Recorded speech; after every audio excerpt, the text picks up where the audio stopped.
Hello Flava everybody. In our next exciting video in this series of organic reactions, we're going to look at substitution. As you can see here by this example reaction, substitution involves removing one atom or group, usually the functional group if there is one, and replacing it with a different atom or group. Again, this definition is really important and worth learning. Now let's have a look at the different types of substitution. Firstly, simple substitution, as described in the previous slide. Level 2 students, this is all you need. There are 4 reactions that you need to look at here, and we'll take a closer look at them in the next slide. Then, when you get to level 3, you've got to remember all those simple ones, as well as the next 4 types that are coming up on the screen now.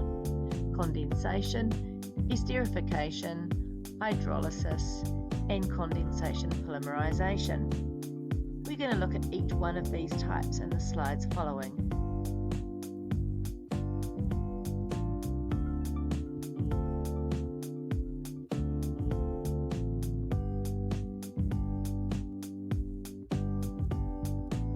Okay, let's look at those level 2 types of substitution.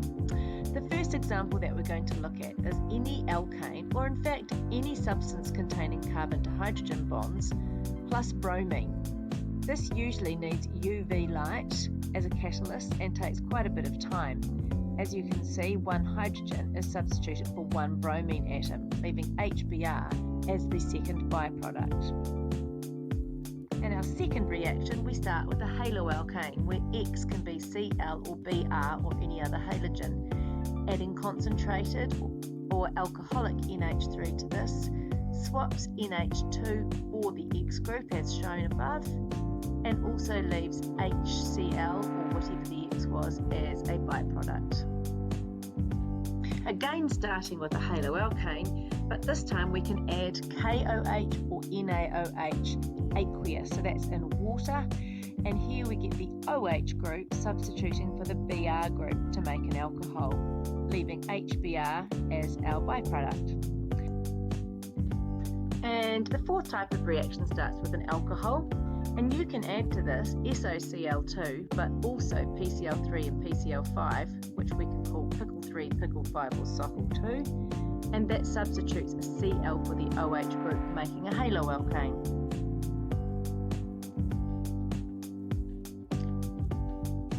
Moving on to the level 3 substitution reactions now, starting with a general definition for condensation. Condensation reactions involve joining 2 compounds by removing a small molecule in the process, and we'll only be removing H2O and HCl. Here's just a general picture showing how condensation works, and obviously in this one here we're removing H2O. Esterification is a particular type of condensation. Our first way to make an ester is with this alcohol and this carboxylic acid. You can see the H2O that's removed in red, and this is removed due to the conc sulfuric acid, which is a dehydrator. You also need reflux and heat for this reaction to occur. Here is the resulting ester group circled, and this is named methyl from the original methanol and butanoate from the original butanoic acid. The second way we can make an ester is to use an acyl chloride plus an alcohol as shown here. This one does not require any catalyst or heat because acyl chlorides are really reactive. As you can see here, the byproduct is HCl, which is not as nice as water, so this is a negative for using this method. Another common condensation reaction we can see is the forming of an amide, and you can see here that you can either make an amide as we've learnt them, which are primary amides, which is an acyl chloride plus ammonia up the top, or you can add an amine to an acyl chloride, which makes a secondary amide, as we can see down the bottom. These are a bit more difficult, but we will get used to them because when we do polymers, we're really going to need to know how to do this skill. You can see where I've drawn the circle, the H and the Cl that are removed in the small molecule to condense these two. But on the right you can see an NH4Cl. And so it's obvious that this one is not quite so straightforward as we first see.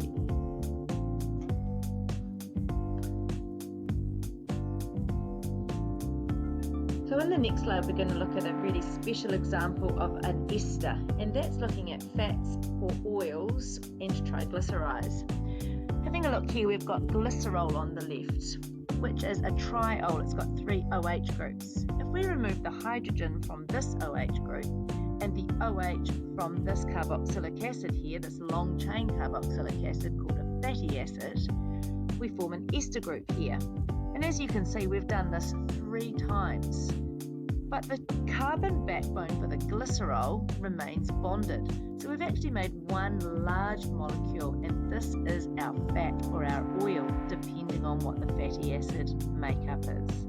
Fats tend to be solids at room temperature, and oils tend to be liquids at room temperature. The next reaction we're going to look at is hydrolysis, which is the exact opposite of condensation. We're going to split a molecule apart by adding water.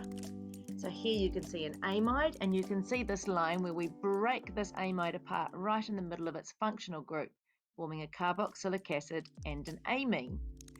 And another example of hydrolysis is an ester, again breaking it right in the middle of that functional group and reforming the carboxylic acid and alcohol that it originally formed from. As you can see, both of these reactions here have an acid catalyst, and so their products are acidic. We're going to look in the next slide at some examples of base hydrolysis. Here's our first example of base hydrolysis, and that's the hydrolysis of amides. Here we can compare the acid and the base. So you can see up the top we have aqueous sodium hydroxide, very important that it's in water, and at the bottom we have aqueous acid.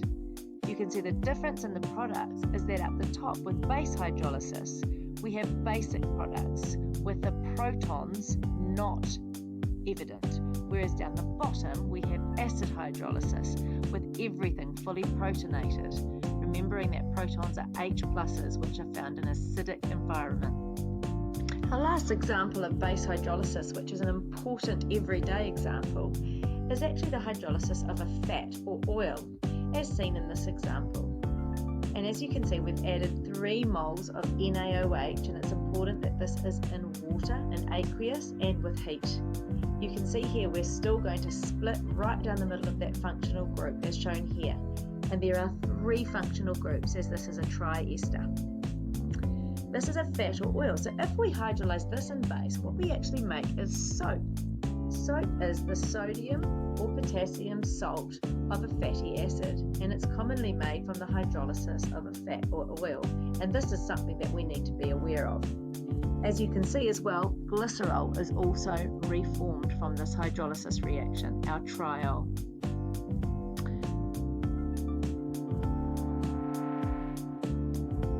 So that's it for our substitution video. We're going to look at polymerization in a separate video because it's quite hefty.